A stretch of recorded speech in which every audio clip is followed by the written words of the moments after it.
A little bit early, give it some time, see if anybody shows up.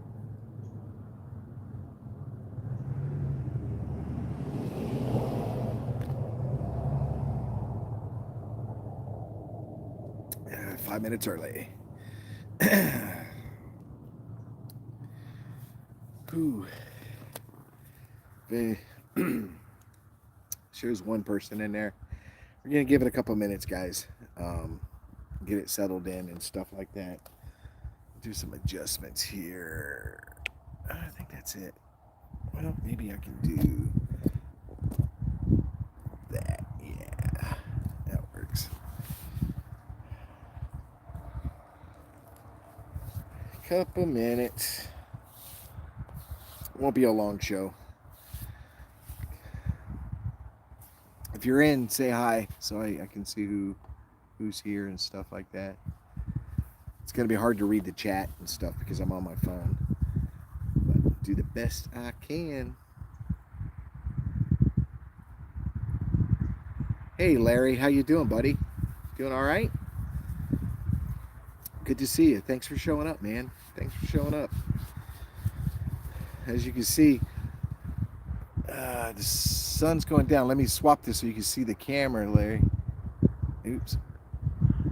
It's a beautiful area.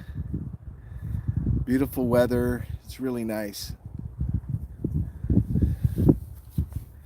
Where are you located, Larry? Where are you located again, Larry?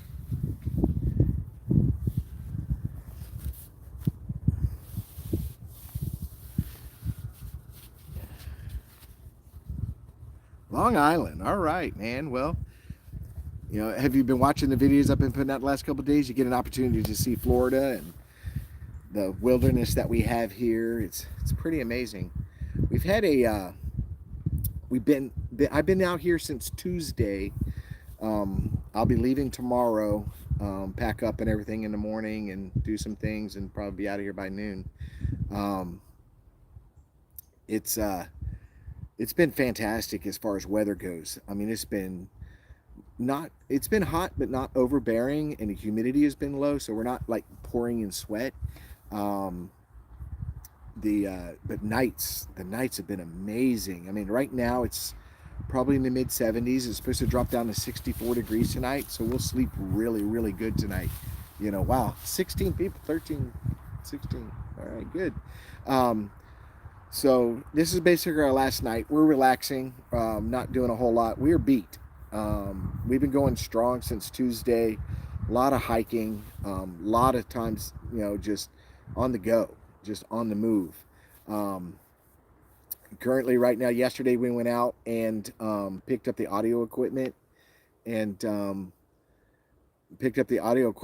and I've been spending the day today in the campsite just listening to the audio and stuff like that. Some pretty interesting things. There's definitely something. It originally started, I mean, literally, it's funny because we're out there setting up the equipment. We don't see any wildlife. It's just us out there. It's pretty peaceful, pretty quiet. But literally, as soon as we walk out of the area, we're out of sight. I mean, we're not within 100 yards of that area. It's like it all comes alive. Like they're all hunkered down while we're there. But then when we leave, it just picks up. And the squirrel was evidently very nosy with my audio equipment, was barking at it, because squirrels will bark when they're alerted and stuff, and it's scratching around and moving around. Um, and then, hey, Light and Birdside, nice to see you. Good to have you here, buddy. Thank you. Um, so, but later, as I'm going through it, I'm gonna have to go through it all again. I'm just doing it to pass the time right now, but I timestamp it so I can go back and listen to it again. But there's a lot of movement. Something is definitely interested in the audio, and there's some tapping, like and then there's some branch breaking and stuff like that. So I don't know what it is. Could be deer, could be anything else. What I'm trying to capture is audio of. Hey, thanks, Matt. Thanks, I appreciate that, Matt. And so I want to hear the yells, the screams, the growls. Maybe hopefully catch bipedal walking past the camera or past the audio. And I put the audio by an arch. that I've been monitoring this arch for about a year and a half, and it withstood the hurricane and everything. Um, where am I? I'm in South Central Florida, South Central Florida, Lighten. Um, I'm staying. Excuse me. The base camp is a state park. It's called Highlands Hammock State Park. Beautiful place. If you ever get a chance to visit, it's the very first state park in the state of Florida back in 1932, established then. But that's not where we're really researching. We load up every day and we drive elsewhere because we have a place that we actually research. But this location, Highlands Hammock State Park, has had Class A sightings. Last Thanksgiving, they had two separate groups out here had a Class A sighting. You know, Blood Mountain, Georgia, found a trackway behind the garage, hit by a rock and tree, pushed down right as it got in. Yeah, that sounds like a pretty interesting encounter. Maybe we can discuss that one day, Matt. You know, I got some things coming up in the future. 2025 is going to be a big year for me. And I'm not going to say anything right now, but we're leading into something, or a couple things actually, a couple things that are pretty substantial for me, and the research area is going to be pretty substantial too. Uh, um, so, anyways, we research elsewhere because it's private, it's quiet. We don't want anybody out there. We don't want anybody bothering us or anything like that. So, but this place had two Class A sightings last Thanksgiving, and we're actually camped in that area. If you've gone back and listened to my other encounters that I've had personally, I'm camped at the exact spot, the exact camping spot that two times I've had encounters in my camp area while I was sleeping in my tent. Where something, I won't go through them now because I've gone through them in the past, but maybe I'll go through them in the future. But, something came into the camp and stuff like that. I've discussed it in detail on some of the podcasts I'm on. I won't go into it tonight because I'm kind of tired. But so this area is active, and we did do some night research. I haven't put the night stuff out yet because that's all on SD cards. I got to go home. I got to get the computer out and stuff like that. And that was Matt. One of the things that concerned us was all the hurricane damage that we have out here. We got out here immediately. As soon as the state park said it was open in certain areas for camping, I jumped right on it, got my spot because it was one of the places that was available. And but we're seeing a lot of downed trees and different things like that. And that's one of the things when we came out was what we discussed is we're going to disregard a lot of anything that might be tree structure related because we just had a hurricane, high winds, and Mother Nature does some crazy stuff. So we saw some things that were interesting, but really didn't spend a lot of time on it because the hurricane changed everything. So we don't want to really say something or look at something or spend time investigating something that was, mostly created by Mother Nature. So, do you think I don't think so, Matt. And the reason why I say that, I don't know about anywhere else that has any sort of natural disaster, but in Florida, we don't have, I can go anywhere and dig down and I hit water. Okay. Florida's got a very shallow water aquifer. That's why a lot of us are on wells and stuff like that, because we have a lot of water here. We have that's why we have sinkholes, because sometimes that water dries up and the ground collapses and stuff like that. I don't think they go underground to get away from it, because think about this. And the reason why I say this, think about this. This place has bear, deer, everything else. They survived. They found a way to survive.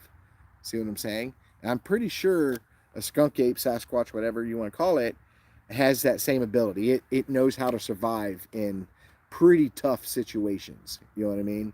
So just like the deer, just like we're the first campers here since the hurricane, and this place is ate up with deer. I showed some of the pictures on some of the videos, and I posted it on the Facebook page. So if you want to see those pictures, go to Bigfoot Forest Giants on Facebook, and I posted those pictures. Bucks and stuff, they all survived. They all did really well.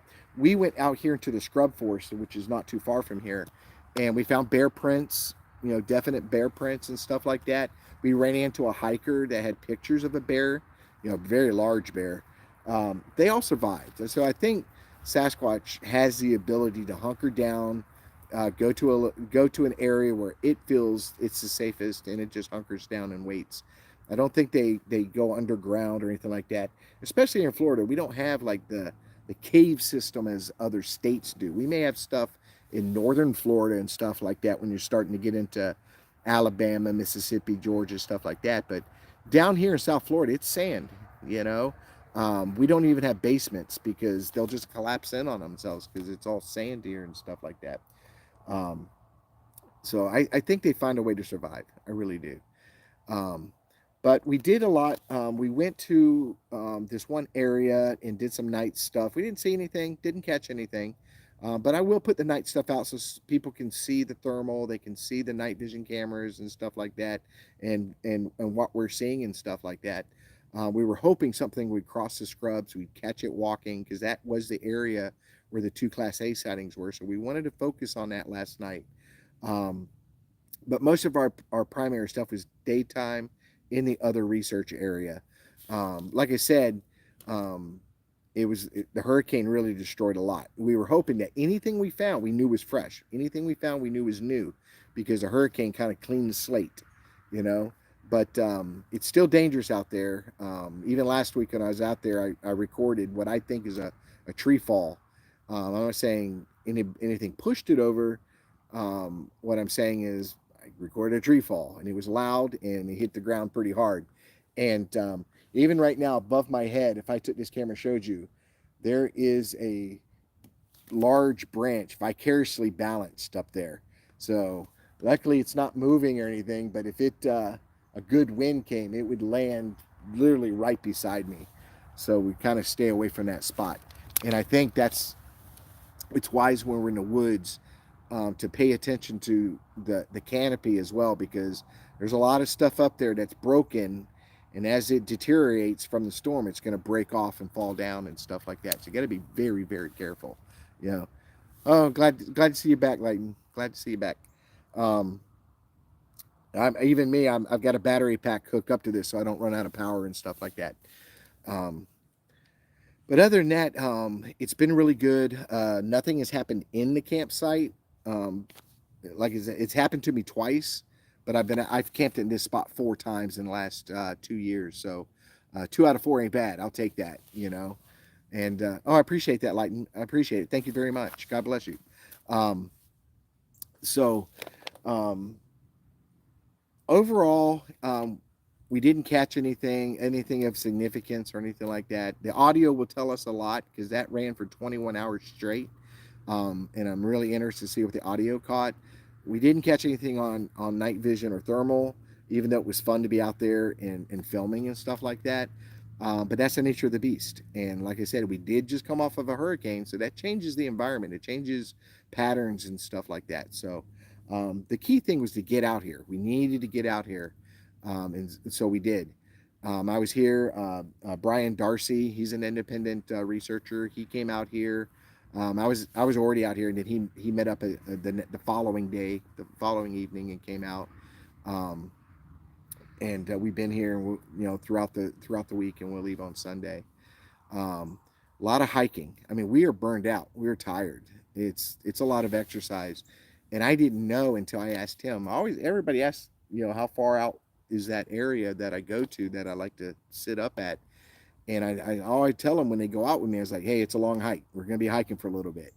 And then he had a GPS, and he was able to, get the settings and figure out how far it was, and 2.2 miles, and that's a hike, that's a walk, you know what I mean. And I tell people, when you go out, when you're walking, when you do this, if you do even hiking, not even looking for Bigfoot, just hiking, you got to remember that um, whatever length you went in, you got to turn around and do that coming back.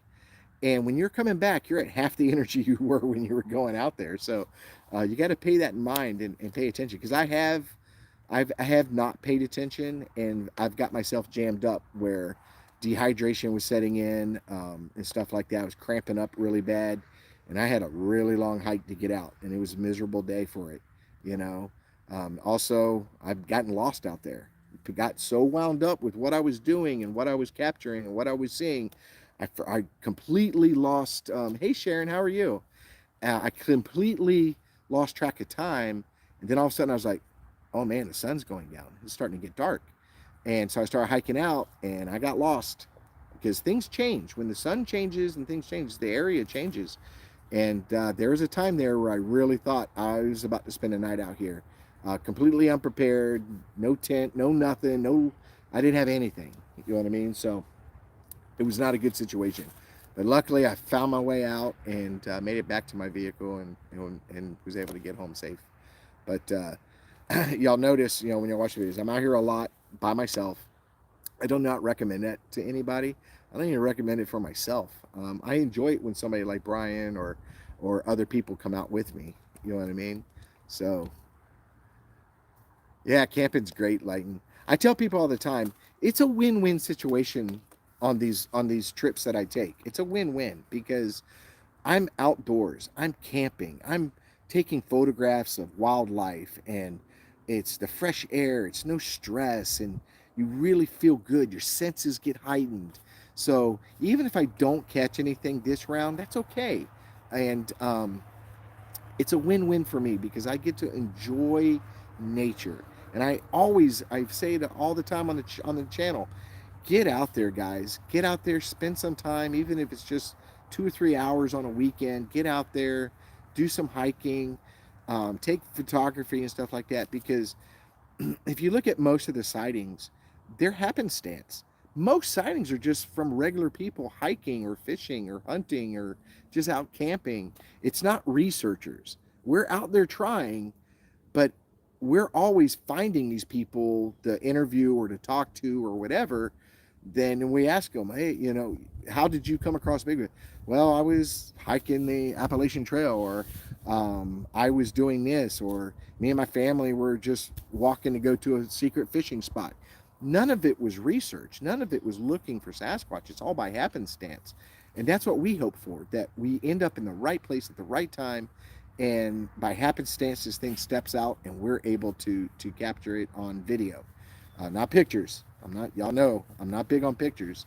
I need video footage of this thing in motion, this thing moving. um, yeah, I'll take whatever I can get from it, but I need motion. I need to see that this thing is moving, because you can answer a lot more questions than you can from a photo. And y'all have all seen it. Every one of you guys has seen it. Blob squatch and zoomed in, pixelated, and or a picture with a false narrative and stuff like that. I just want to stay away from that. I want to stick to video. Okay, not saying video can't be hoaxed or faked or whatever, but it stands a little bit better than just a picture with a narrative behind it. Okay, that's why you see me. I don't do any pictures or anything like that, and it's all video. It's all constantly filming and stuff like that, because that's what I'm looking for. That 10 seconds, just 10 seconds. I'll take 5, but I want 10. And that's all I need. And then we can move forward from there. Because I do have an end game. I do have an end game. I'm not getting younger, so yeah, I do have an end game. Hopefully, it's not in the next 5 to 10 years, but there's going to be an end game. So, and I just hope in that time, because there's a lot of researchers out there who've been doing this since the 1970s, 1980s, and they're still trying. So, I don't think I have that in me to do it that long. So, but other than that, it's been a great week. We're not doing a whole lot tonight. I think we may do a quick hike in this area just at sunset, just to check things out and stuff like that. But we are very tired. We're really wore out. And even Brian's like, are we going anywhere where I need to pack up and all this? I was like, dude, if we go anywhere where we got to take water, it's probably a bad choice, because our legs are sore. We slept really good last night because we were just wore out. And I told him too, I'm also on vacation. I had to take vacation time to do this. So there are times, like the first day I was here, I wanted to enjoy the camping. I wanted to enjoy the peacefulness, the quiet. And I was the only one out here. Brian wasn't here yet. There was no other campers out here, period. So I had the whole place by myself, and it was so nice and so peaceful. And I didn't even make a fire that night. Didn't even make a fire. Um, I just sat here in the dark and just took it all in. It was really, really nice. And then we've researched for a couple days and did some night stuff and wore ourselves out. And now I'm just taking the last night to take it all in, enjoy it, because I don't know when the next time I'm going to be able to get out, which I'm shooting for December. I usually camp on Christmas, but you never know what's going to happen between now and then. So I just want to take it in, relax tonight. Like I said, may throw on the boots and do a hike down one of these areas that's more local. Not probably never going more than 500 yards away from the campsite and stuff like that. So try to stay close. Try to not to wear ourselves out. I'm showered. I'm clean, and I don't want to come back to bed sweaty or smelling like bug spray. You know what I mean? So, and then like I said, we'll get up early in the morning, 6, 7 o'clock, and start putting stuff away and organizing. And like I said, I gotta be out of here by noon. I got things to do. I do have a day job, and I got to get my uniform ready for work and, do little things like that. And I got some packages in that I need to go through and make sure I got it's all new stuff for this. You know, I was hoping it would come in prior to here, but the hurricane really backed up shipping really bad. Um, so I will look at that stuff and, and take the rest of Sunday to relax before I have to go to work. Because, like, a lot of y'all don't know, I go to work really early. I go to work at 3 a.m. So I'm usually in bed by 8. So anytime you see me on a podcast and it's 8 o'clock, 9 o'clock, 10 o'clock, um, just know I'm tired and I got to be up at 3 a.m. to go to work. So if you ever, a lot of the podcast guys are really cool about it, but sometimes it's due to them being in a completely different time zone than me. It's 6 o'clock there, but it's 8 o'clock or 9 o'clock at my time. And sometimes I have to work with them and I have to sacrifice and stuff like that. So um, we did do a live podcast. I was hoping it would simulcast to this channel. For some reason, the last 2 times I've done the podcast, it didn't switch over. So go to Dirt Road Bigfoot podcast, Dirt Road Bigfoot. We did, it was a lot of fun. It was me and Brian just playing around and talking about what our plans were and what we're doing. We went over a couple pieces of equipment. So we had a good time. So if you want to check out that, it was about an hour, 20 minutes or something, podcast. So if you want to check that out, go to Dirt Road Bigfoot. I'm sure he'll appreciate that as well. But I wanted to do another live, but this is the earliest opportunity I got. We've been honestly been very, very busy. And then, of course, when we get back from the woods, we get here, we're tired. So we usually kick back in the chairs, relax. They have a station on the other side. It's a drive. You have to drive there. But they have showers, so we'll shower and do all that and then come back. We have to eat and stuff like that. So it's been go, go, go. And we haven't gone to bed. I think the earliest we gone to bed was midnight. You know what I mean? It was the earliest. And I think that was last night. And we slept really good because we were tired, really tired. So, but it's been beautiful. You can see the sky behind me. It's just been absolutely gorgeous. Absolutely gorgeous. There's supposed to be a Falcon 9 launch too. It'd be funny if y'all saw that launch behind me, because you can see it from here. And it is going to come from that direction, but I think there might be too many clouds. But that would be awesome to be on this show, and then you see the rocket go up. So, I checked shared channels is allowed. I don't know. There's Dirt Road. Hey, Dirt Road. Okay, yeah. I don't know. I go on it and it tells me it's all set up and everything, but it's just not showing up. I'm not getting it. So I'll post on there and say, hey guys, go to this channel, check this out. I don't know why it's not simulcast. It did in the past, but for some reason I don't know what it is. I don't get it. So maybe a restream only allows me to do that a couple times. Maybe it says yeah, but technically I'm not allowed. I don't know. But it's there if y'all want to check it out. It was a lot of fun. Like I said, about an hour and 20 something minutes. Icebox, he's a great host, a lot of fun. We're good friends and love being on his show and supporting him and stuff like that. Sharon asks, what is your favorite thing about camping and researching? Just being in nature. I love it out here, Sharon. It is, it's amazing. It is just amazing, you know. I'm gonna flip this so y'all can see. This is what I'm looking at. It's just gorgeous. And if you see, we got the sun going down, you know, over there, and it's just beautiful. It's just gorgeous being out here in the woods and being with nature. I just love nature. You know, you can't get more. It's gorgeous out here, Sharon.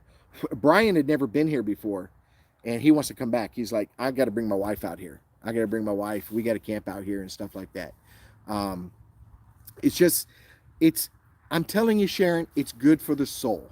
It is just good for the soul. If people can get out there, and like I said, the first night, I didn't do anything the first night. I just want to take it all in.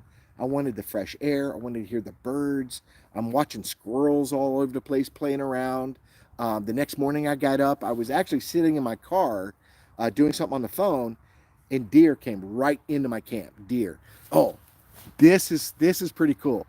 I wish I had caught it. I wish I had caught it.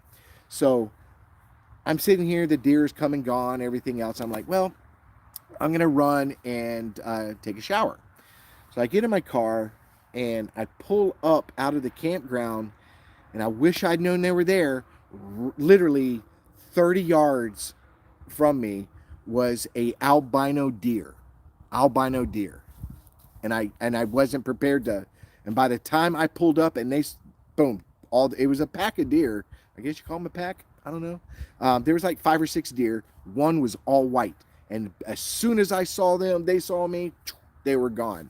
But amazing opportunity to see an albino deer. I was like, wow, this is going to be a great week. This is going to be a great week. I wish I had caught it. I kick myself like, man, why don't I tell myself all the time I need to buy a dash camera. So, hey guys, Christmas is coming up, and Rick would really like a dash cam. But I'm just saying, if I had that on there, I might have had the opportunity to catch that thing. And I knew they were out here because I've seen other people's photographs of them out here. The ranger station has some photographs of them and stuff like that. And I had my first. I'm born and raised here. I've been in this forest since I was, knee high, and that was the first time in all these years. That goes to show you something as rare as that, compared to as rare as a skunk ape, how difficult it's going to be to catch that thing. So, yeah, Sharon, you should do more camping. Do more camping, Sharon. Come here, man. We'll go camping. Come here, we'll go camping. I don't care. You add in friends and possible research, can't beat it. Nope. That's what I was saying earlier. I'm enjoying it regardless. And it's like that people look at you like you're crazy, But if I said I was bird watching, they're like, oh, isn't that nice? That's pretty awesome, But as soon as the word Bigfoot comes out of your mouth, they're like, oh, he's out here looking for Bigfoot. But in the end, I'm hiking, I'm camping, I'm getting exercise, I'm having a good time. I'm enjoying, what nature gave me. And Belgium. Hey, maybe I'll go to Belgium and we'll camp. I don't know. I've never been to Belgium. And, that's pretty awesome, Sharon. Belgium. Wow. What time is it there, Sharon? Jeez. So like I say, it's a win-win for me. If I get something, fantastic. If I don't get something, it's okay. I'm not one of these guys that's going to beat himself down because I didn't get any evidence today. Guys, y'all watch my channel. There's a lot of times I don't get evidence, but as soon as I do, you guys are the first ones to see it. You guys get to see it. Sometimes I get activity. Sometimes I find great footprints, or I find a really awesome structure and stuff like that. Sometimes I don't. And that's why I tell you guys, I love the research, and I'm surrounded by people I trust. I have my own support system in this. Different researchers that I respect them, they respect me. But I think a lot of the junk comes from the fact that Dirt Red's like, wait a minute, you'll go to Belgium, but not to Indiana. Well, Icebox, your name ain't Sharon. Wow, it's almost almost 12:30 there, huh? Okay. It's I don't even know what time. I can't see my clock, but I started this show at 6, so it's what, 6:30 now in the evening. So, so you'll get over it, Dirt Road. You'll get over it. It's okay, buddy. It's okay. Yeah. Matt, yes, he is in Florida. Yes, he is. He does not research this area. Hey, now you're Ice Pack. Hey, Ice Pack. She says she has plenty of beer and great chocolate. Ah, nice. See, she knows how to get in with the guys right there. Beer and chocolate. You had a fat steak and we got a deal, Sharon. Yeah. But what I was saying about a lot of the crap I think happens is I'm one of those researchers that will look you in the face, and if I don't know the answer, I'm going to tell you I don't know. I don't know. I'm not going to create something so you think I'm an expert and I have an answer to everything. I do not have the answer to everything. And if you say how'd this happen or how'd this happen, I have 3 brothers. Yeah. Okay. Well, are their names Sharon too? Because I used to watch Carrie a lot. Miss that guy. Carrie, everybody knows. I knew Carrie personally. Been out in the woods many times together. He's a fantastic guy. Carrie was amazing. I miss him. Me and Randy Harrington just did something on the anniversary of his death. I miss him a lot. He definitely, the passing of Carrie left a void. It really did. In the whole Bigfoot community, if they want to admit it or not, it left a void. And there is absolutely nobody, not myself or anybody else, that has been able to fill that void, period. And I do miss him a lot. I talked about it today. We were talking about it, sharing some areas that I've gone to with Brian, and those are areas I went with Carrie, and got to do some research with him and stuff like that. We have special cows here. They loom like they've been on a treadmill. Yeah, we have special cows here too, but we call them that because they're retarded. you Sharon, I miss Carrie much. I still can't. I Yeah. It's really amazing. Let me tell you the impact Carrie had. Carrie had about 45,000. I'm just throwing the number because it's pretty close. 45,000 subscribers on his show. Go back. It's been 2 years now since his passing, and he's still got 40 something thousand subscribers. That's how loyal people were to him. That's how loyal. That's how much of an impact he had on people and how much people cared about him. So that by itself stands alone. Period. I don't care about anybody else that wants to say anything. That right there by itself stands alone. So have you seen those videos that MK Davis does of East Texas property where they film some crazy big? I've not seen anything from MK Davis out of Texas. Of course, he's known for the PG film and stuff like that, but I haven't seen anything he's done out of Texas. But I don't follow MK Davis. I know who he is. I know his work, and I've seen a lot of his stuff and stuff like that. If he walked in front of me, I'd know who he was by sight. I just don't follow him because I'm beyond the PG film is why. I think it's been done to death, and I've moved on from that. So I just don't pay it attention anymore. Belgian blues, search them. They're huge. I will look that up, Sharon. I will look that up. But that's not what I asked if you had cows. I asked you if you had steak, okay? Stick to the subject, Sharon. Don't change the subject. But what I was saying earlier is I'm honest, and I tell you I don't know.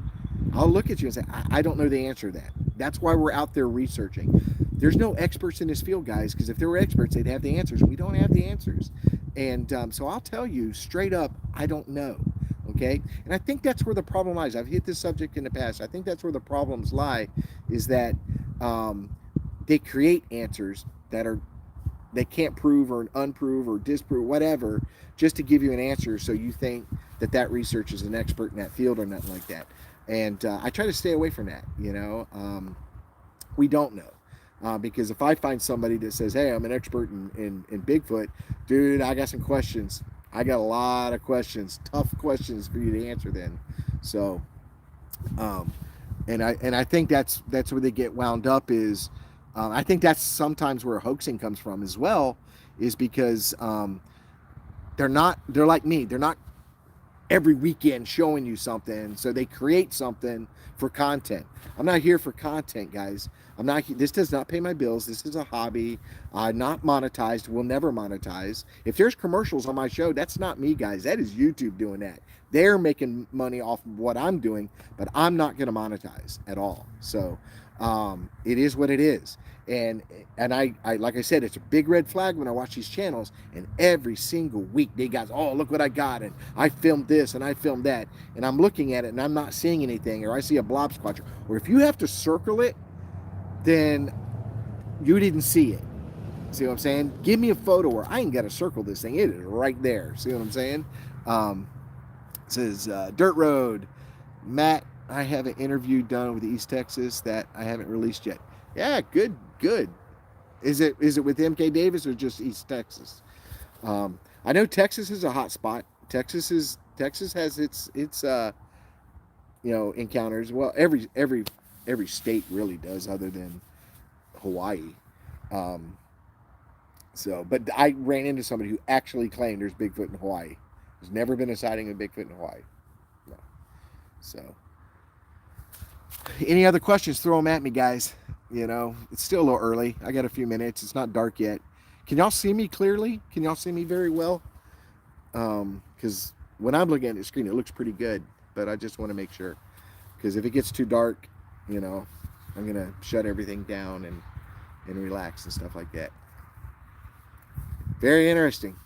I would love to be in a situation where I had my own property and I was having encounters and sightings or whatever. That's why Johnny Two Bears. Oh, thank you, Sharon. That's why Johnny is lucky, man.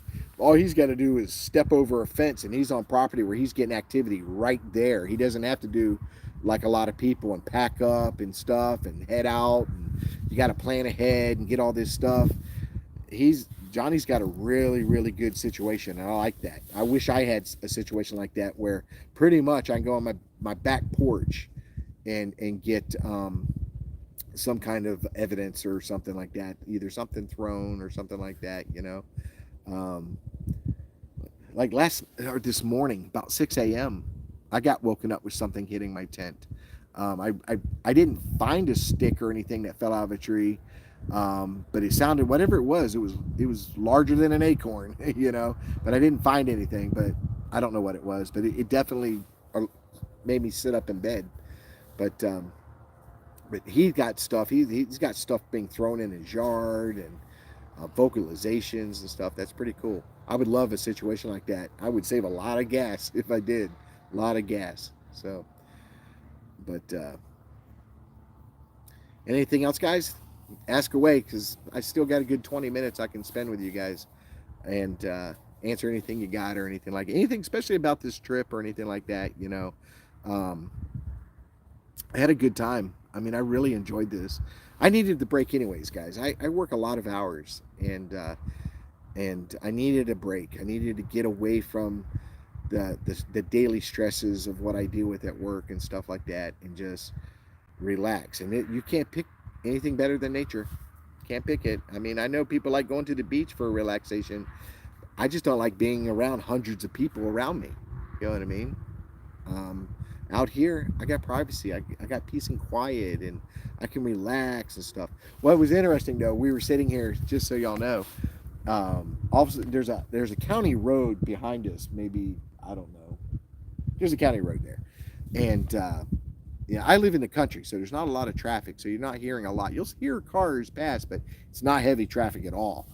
But I want to assume it was a car that caught fire or something, but there was a fire over here at the edge of the forest, probably a quarter mile. We could see it. It was about a quarter mile away. So I'm thinking maybe a vehicle maybe had issues and pulled off the side of the road. And that's another camper. There's only two people camping out here right now, us and then another campsite, but they're pretty far away from us, so we don't worry about them. But whatever it was, it caught the area on fire. So the fire department was here clearing it out and stuff like that. That was about the most excitement we had today. Another weird thing is I put this reservation in well in advance, and it got canceled the first time because of the hurricane. So I renewed it, was able to get the same spot again, and was really happy to find out I was the only one out here. So I was like, yeah, that's fantastic. So the day before I came out, I checked the reservation calendar again. This is a huge area, and somebody picks a camping spot right beside me. Right beside me. You got all this area, and you want to go right beside me. But it was really weird because we were sitting here and we saw them, and it was late. I mean, it was like 5, 6 o'clock in the evening by the time they got here. Set up their, it was just one woman. She set up her tent and everything and left. She comes back today with another vehicle. So there was two vehicles, and the other people, they're out there talking for maybe an hour and then packed up and left. She didn't even stay in her tent at all. She just came, set up, left, came back next morning and tore down and left. So that was weird. But it worked out to our benefit. It really did. The forest is my happy place. I don't know what that other word is. I don't know that word either. Speak English, Sharon. I don't even want to try that because if I butcher it, I will disrespect Belgian people, and I don't want to do that. You know, I want Belgium to subscribe. Is my favorite place. That must be a location that you like to camp. I saw something there that I can't explain. Listen, Sharon, when y'all go out, any of you guys go out, take your phone with you. Be prepared to take a photograph or take a video, whatever you want to do. I prefer video personally, you know. Yeah, that'd be the hard part for me living in Belgium is I couldn't pronounce anything. I couldn't pronounce it. It was like, hey, where you want to go? Over there. I'm British living in Belgium. I don't know if that's a big leap. I don't know Belgium that well. You know, it's like it's not a big leap for an American to live in Canada, for example. See what I'm saying? I don't know culturally or anything like that. You know, it'd be a big leap for me to, for example, to move to Jamaica or something like that. You know, or Mexico or something where I'd have a little bit of a difficult time. You know what I mean? But I got to travel. I have traveled, Sharon. I've been to 13 different countries in my lifetime. So, but my travel days are over. But I have to look up Belgium. Never really thought about Belgium. You know what I mean? There's some areas. I don't know if it's Belgium, but there's some areas out there that are just beautiful mountain ranges and snow peak mountains and waterfalls and green grass and stuff like that. So there's some beautiful places on this planet. People need to get out and start enjoying the planet.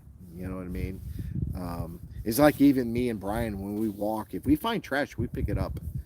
It's not just, you know, there's some people, lazy people, disrespectful people, and we don't deal with it. We pick the trash up, throw it in our backpack, and we'll discard of it later. There you go. Dirt Road says Sharon got to be her favorite British gal. You know what I mean? I have to say Sharon is my favorite Belgium. I can say that because you're the only one I know. You're the only one I know. You know, so what do they call them? Belgianese or Belgian? What do they call the Belgian people? That's weird. You know what I mean? I don't know. But anyways, this will be the last night here. We're gonna relax, chill. Like I said, it's gonna be 64 degrees tonight. It's gonna be really nice. What are you laughing at? Belgianese? That's what I'm gonna start calling you, Sharon. My favorite Belgianese. Okay. Um, but we're gonna relax and everything. We got a lot of stuff packed away. We're gonna make a really good fire because we got plenty of wood. We want to burn it all before we leave tomorrow. So that'll be nice when I go to bed tonight. There'll be a fire going at night and stuff like that, which kind of lights up the silhouette of the tent and stuff like that, which I really enjoy. We've had no moon, so it's been very, very dark. Belgian, they speak French, Flemish, and German. Okay, I've heard of French and I've heard of German. In the United States, a blemish is a mark on your body. You know, like my cheeks are red, that's a blemish. Maybe I'm part blemish. Hey, and you speak English. Oh, I'm sure you speak a lot of Flemish. It says blemish. You meant Flemish. I don't know what Flemish is. Sounds like a dish, like a dessert, you know? And when you get done with the the steak. Yeah, I'd like some Flemish. Sounds like a dessert. You know what I mean? But I'm just playing with you, Sharon. I play around a lot. I don't take life serious. I don't take life serious. You know. Yeah, I figured that out. I figured that out. Um, like I said, we're gonna relax tonight and chill and talk and stuff like that. I'm gonna go back and review some of the stuff that I filmed and everything like that, and see if I saw anything or didn't see anything. You know, I encourage you guys when y'all watch the videos is to go through them, slow motion, whatever, zoom in, see if you see anything that I didn't catch. Because so far in the audio, I'm noticing that once we left the area and started hiking back, there's something, there's movement, there's activity going on. And when I say activity, that's anything. But all of a sudden, that forest became alive again. You know, so I'm really interested. I'm only in the daylight hours because I timestamp everything. We started the audio at 2:43. I'm at around 4 o'clock so far. I'm really excited once I get into the night hours. You know, if I get 7, 8, 9, 10 o'clock at night, that's when it starts. That's when I'm really interested in what is going on out there at nighttime. I'm really excited about that. But it's 21 hours of audio. So when you record 21 hours, you got to listen to 21 hours. I don't have the what do you call it? The programs on my computer that I can download audio, and you know you see the lines or the waves, and you can go directly to a wave that there's sound and just listen to that. It's fantastic. I wish I could get it. I might look into it, but I'm not a big audio guy as much as I am film. Um, and So I have to painstakingly put earbuds in and painstakingly listen to 21 hours of audio. And then when I find something, I write it down, the timestamp and stuff like that. Uh, so I go on a computer, I try to locate that, you know, that timestamp, and then I try to cut that piece, and then I try to put it in a video if I get something that's worth it. So yeah, yeah. Brian went for a hike while I was doing the show. He said, you know, he wanted to go for a hike and stuff. There's this area over there. Y'all saw the when I posted I was going live, that sunset. That's where he went. There's like a podium set up there in the woods, and you can sit up there and watch the sunset and stuff like that. It was a beautiful picture, beautiful area. And that's the Scrub Oak area, and we have pine. This area has multiple ecosystems. So you have what we call the scrub forest, which are like miniature oak trees. Okay, they get tall, but they're not very wide. They're not very big. It's called scrub, and it likes really dry areas like white sugar sand and stuff like that. Um, then you have the pine forests. Then you have the swamp areas. I mean, this ecosystem out here changes from one moment to another. It depends on where you want to research and what you want to research. You just pick an area and go into that ecosystem. That's what makes this state park so amazing. And to give you a little history on this state park, I'm gonna give you a little. Hey Pat, how you doing, Pat? Let me give you a little history on this state park. It's the very first state park in the state of Florida. It was established in 1932. The state got the property for $1. They got it for $1. The woman that owned, her and her husband that owned this property, um, sold it to, when he passed away, and the wife was here, and the homestead isn't here anymore, and they grew oranges. So we have wild oranges now out here. You can't eat them. They're you can't eat them. They're not palatable at all. But you'll find them because they grew oranges back then. And but when he died, she sold the property to the state of Florida as long as they preserved it. As long as they preserved it, and she sold it to him for $1. You know, and it's, I want to say, this side of it's 9,000 acres, and she sold it for $1. Now I don't think they held up to their end of the bargain, to be honest with you, because there's, if you look at the park, let's say this is the park, there is a section cut out where they put a golf community. They put a golf community. There's a golf course and a golf community in there, which is now the park. The park comes across and goes around that and then continues on. Um, So I don't think they held up to their end of the bargain with that family, you know. But they're all probably passed away and they didn't care.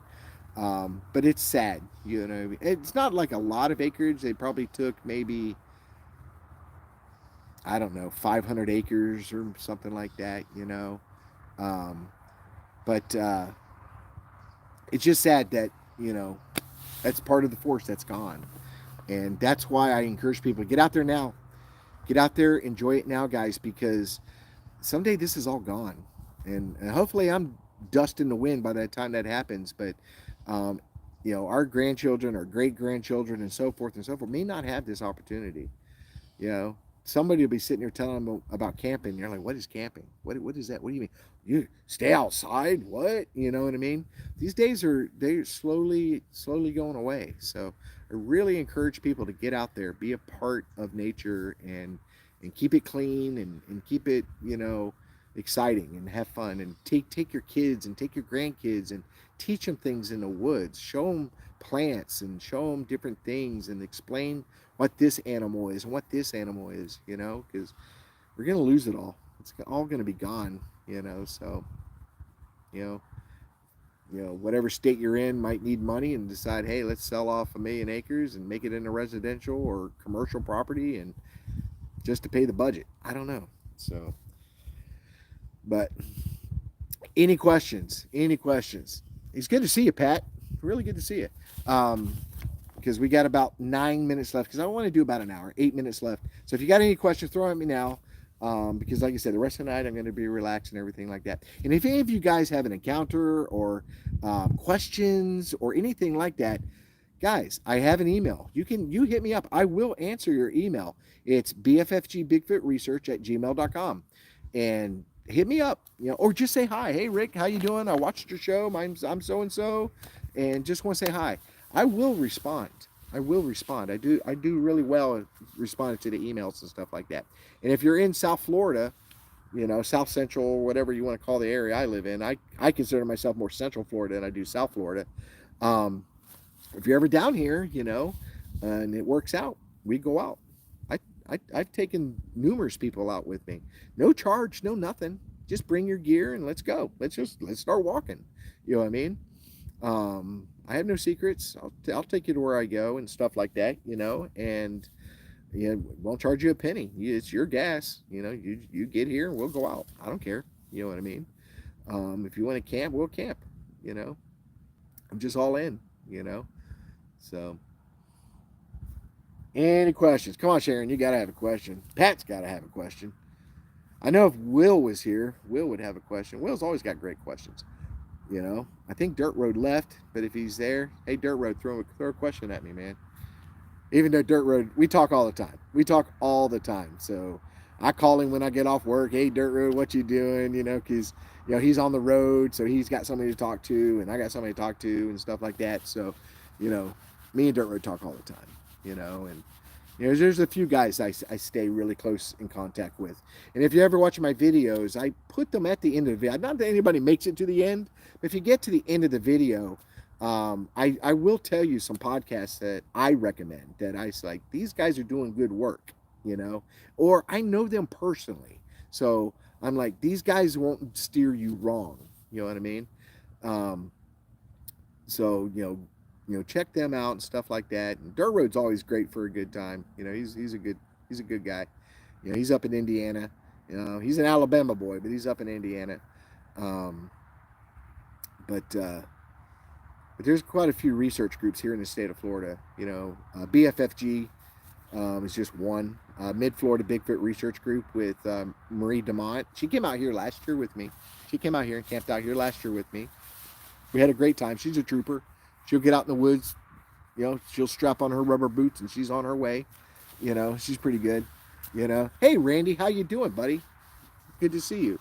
Um, she's Marie did great, and her group they're further north than I am, up in the Tampa area. But Marie DeMont's the you know check out her stuff and stuff like that. She's really good. She's been on quite a few podcasts. You probably recognize her if you saw her. Um, who else do we have in Florida? I recommend me. I just recommend check me out. Check out Marie. Who else do we have in Florida? I'm not thinking of. I feel like I'm blacking out. But I do pay attention, and I'm good friends with Johnny Two Bears. They have come down here. We've done stuff here as a group, BFFG and Sasquatch Encounter Brigade. We've done stuff down here. We've also traveled to Georgia. If you ever watch Sasquatch Encounter Brigade, they got this great area called the Happy Place. I got the opportunity, BFFG as a group went up there, and we got to spend a few days at the Happy Place. Really fantastic place, beautiful place. Georgia's a lot different than Florida, and it's beautiful. Um, I also like to watch Randy Harrington. That's a Sensible Bigfoot project, because he thinks outside the box. The guy's always thinking outside the box and trying to find ways to find this critter. And he's pretty. I like watching him. I recommend the Sasquatch Theory with Miguel. He's a great guy. Really good guy, and I like what he's doing and stuff like that. He's also very good at putting the content together and producing something that's way better than what I produce for you guys to watch. But he does a really good job. Me and Miguel talked, and I've talked to Randy. That's what convinced me to get a drone. You know, that's what convinced me that a drone would be just an added tool to my research bag, stuff like that. Uh, yeah, Randy, I'm glad you saw. I'm glad you're here. I appreciate it, man. I really do. You know, and if you guys get a chance, like, subscribe, share, do whatever. Like I said, it's a hobby. Some of y'all been here with me from the beginning, and I was excited when I had 10 subscribers. We're at, I think last time I looked, 1,030 or something like that, 31. And that's fantastic. But I'm never going to monetize ever. It's just not my thing. So. It's amazing weather, Randy. Amazing. I am stoked of how well this weather was. Now, last week when I was supposed to be out here would have been even better because it had a full moon. That would have been even better. But the hurricane ended that, so I took what I could get. The weather's amazing. Weather is amazing. So we've got about 5 minutes left because I don't want to take too long. I want to take a lot of your time and stuff like that, and Sharon needs to get to bed. I don't know why she's up at 12, almost 1 o'clock in the morning.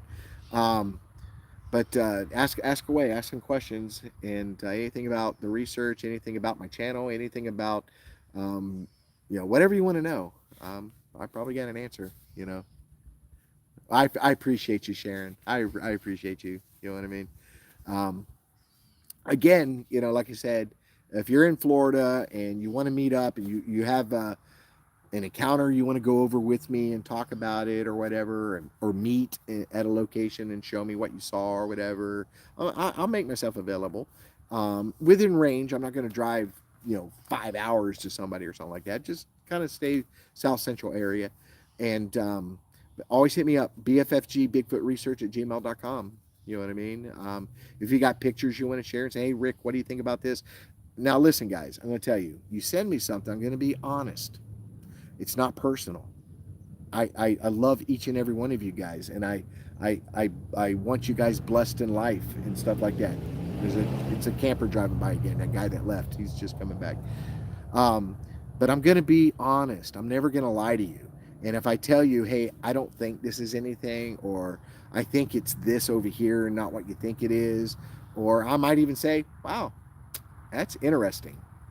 Do you mind if I get some other researchers to look at that and stuff like that? I'm always going to be honest with you guys. Honest. I'm always going to be honest. No, Pat, but I left audio equipment out for 21 hours. 21 hours and 10 minutes. And I'm only in the first hour and 40 minutes of reviewing it. So, but I'm still in the daylight hours. I'm in the early stages of that audio.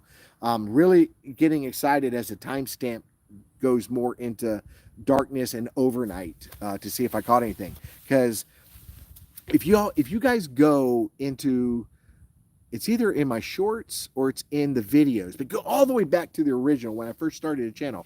Crappy videos. Don't. I've learned a lot since then, guys. I've learned a lot. But you go back, there's some fantastic audio that we caught out in that area. And put your earbuds in and listen, because especially one of them in particular, Very creepy. I played it for Brian. I said, "Hey Brian, check this out," and he listened to it and he's like, "Wow." He's like, "I don't know what that is, but that is definitely interesting." Also, I had a film crew out, um, and they were going to do a documentary with me and Jimmy. I didn't pan out because they got scared. We were out there, and as I was talking to them, we got a major vocal, and it even shocked me, but I had to play it off as I'm the researcher. So I'm like, so they're staring at me like, "Oh my God, did you hear that? Did you hear that?" Because it was like a lion roaring somewhere. I mean, it was loud. It was raw. So I had to play it cool, even though my heart was like this. I was like, "Oh yeah, that's what I was telling you about. I've recorded that before, and all of that. But in my heart, I was like, "Thank God that happened, man. That's amazing. Um, so I'm looking forward to going through. It's just going to take some time to go through the audio to see if we caught anything. But like I said, we've been here since Tuesday. It's been very peaceful, very quiet. Not a lot. Other than we've seen a lot of. I've taken some pictures of some tortoise, the gopher tortoise, a box tortoise, a lot of deer. Um, Old Red was here. I don't know if I ever told y'all about Old Red. Let me tell y'all about Old Red. Old Red, this spot, and it's only this spot, is a cardinal. Okay, beautiful red cardinal that evidently finds my vehicle attractive, if you know what I mean. And he'll find my side view mirrors. He won't go nowhere. And he loves himself a lot, if you know what I mean. So every time I camp here, I push my mirrors in so he can't do that. Okay. And it was really funny and he's here every single time. And that's what he does all day long. He'll take a break and go take a nap, I guess, but he comes back and he is blam all over it again. Yeah, a panther crying is a shocker in itself, Randy. It'll definitely spook you. So Brian shows up, and I start telling him the story about Red. I said, "Man, we got this cardinal." Sure enough, as we're sitting here, Red shows up and goes right to his truck mirrors and starts to have a happy time. You know what I mean? And it has gone non-stop the whole time we were here. Every morning we get up, the bird comes back and he's gotten inside of Brian's truck. He got inside and was walking on the dashboard inside his truck. You know, so very very brave cardinal. And I've been dealing with that bird for a year and a half. You know, Pat says, "I got a new light to hang. It's self off by motion and it works with game cameras, so you don't have to use infrared. Hoping to try it soon." Yeah, and that's really good. That's really good because I was talking to Brian about getting a solar powered security light. Solar powered, so it's always energized in motion, and keeping it in the camp area, like across from my tent. So if anything, because I've had an experience when something came in and rubbed the top of my tent, um, that the motion light would go on, and I would have underneath that motion light, I'll have my camera filming all night, and then that light will light it up. So that way I don't have to film with infrared, but that light's going to light it up and catch whatever's there. So you're on the same track. You're on the same track, Pat. Same exact track I'm thinking. You know, because we don't know for 100%, but there is the opportunity. We believe they see IR.